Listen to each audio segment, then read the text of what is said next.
Hey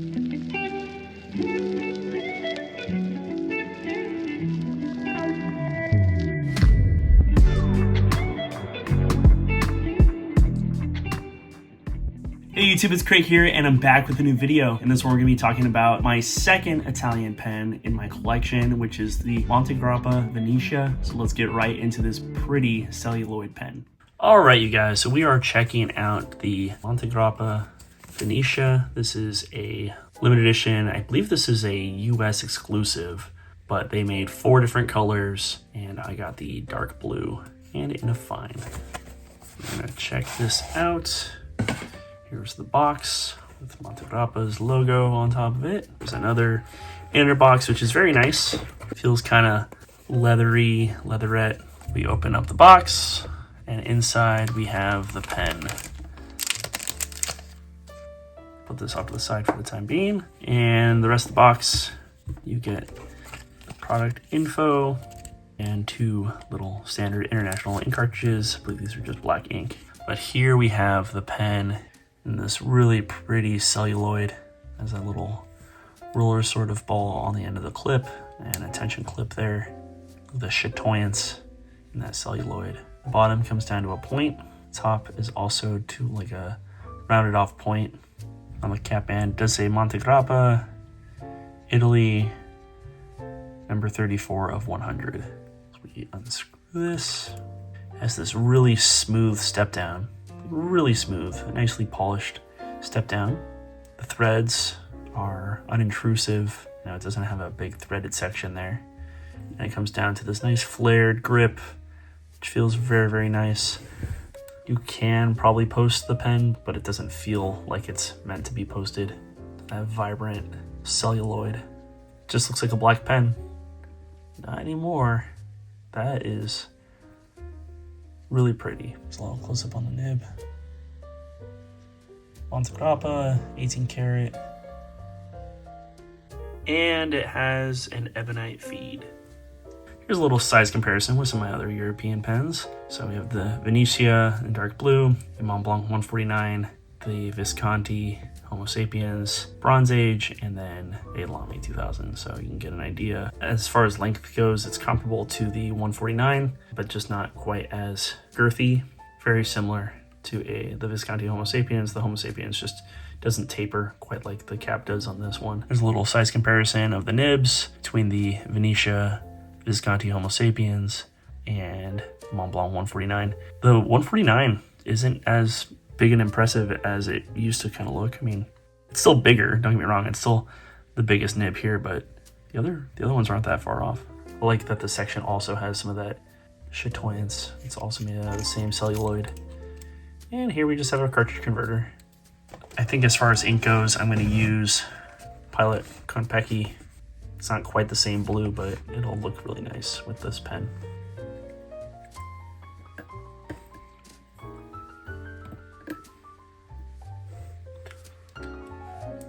Super easy, got a nice fill. Put this all back together. Now let's do our writing sample.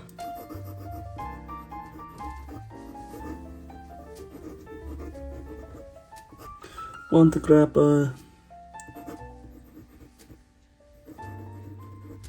Venetia in dark blue.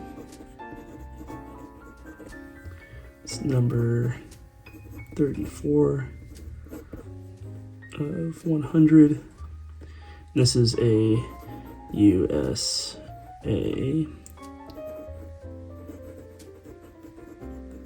exclusive. It seems really medium or broad. I wonder if it's the paper though. Here's what I'll do. I'll do a little bit of a writing sample with this paper, and then I'll try this out as well on a different paper. But this is a pretty thick line for, I mean, I wonder if it's just the paper is really absorbent, but it seems rather, I mean, not so fine. Let me try some other paper really quickly. All right, here is a Rhodia dot pad. So let's do Montegrappa. This is the Venetia in dark blue. Yeah, look at the difference between that and this is much more fine. I think it's just the paper. These lines seem so thick. This seems like a medium or a broad compared to using the Rhodia dot pad. So I'm going to keep writing with the Rhodia dot pad. As far as reverse goes, I don't like, it does not feel good in reverse. It was not meant to be written in reverse, so I don't recommend it, especially with one of these pens. Pilot Iro Shizuku Konpeki, which actually is a really nice color to complement this really pretty blue pen.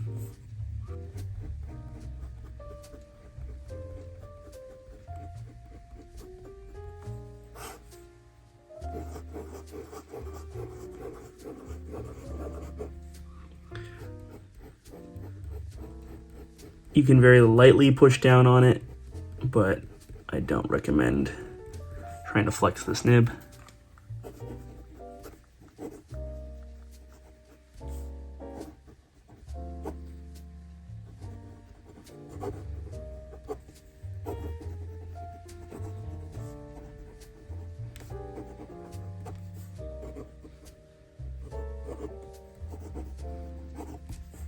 I'm sure I just have to use it a little bit more, but I'm getting ever so slight skips.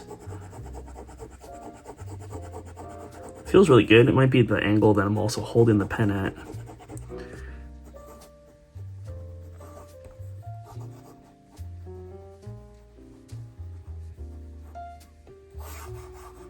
Compare that to the beautiful paper.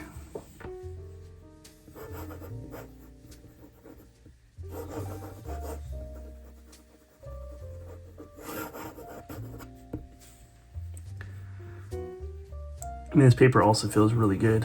It's really smooth. It's just very absorbent, so there are no skips whatsoever. I'm just going very lightly.